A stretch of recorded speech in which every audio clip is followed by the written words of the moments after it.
বাজে কথা বলবে আপনারা সেখানে ইয়ে করবেন, কারণ সবসময় ইনশাআল্লাহ আমরা প্রতিবাদ করব, আমরা সাকিবিয়ান ওখানে প্রতিবাদ করব।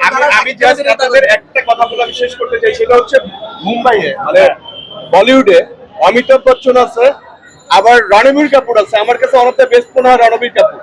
এখন অনেকে আমাকে মূর্খ বলতে পারে, রণবীর কাপুরের অ্যানিমাল লাস্ট, এর আগে আপনি যদি কি বলে আরো সঞ্জু বলেন, তারপর রকস্টার বলেন, এগুলো দেখেন তাহলে বুঝবেন যে উনি কোন টাইপের অভিনেতা। আমাদের বাংলাদেশের অনেক সিনিয়র সুপারস্টারদের রেসপেক্ট দিয়ে বলতে চাই যে বাংলা সিনেমার ইতিহাসে এই ধরনের সুপারস্টার আর নাই।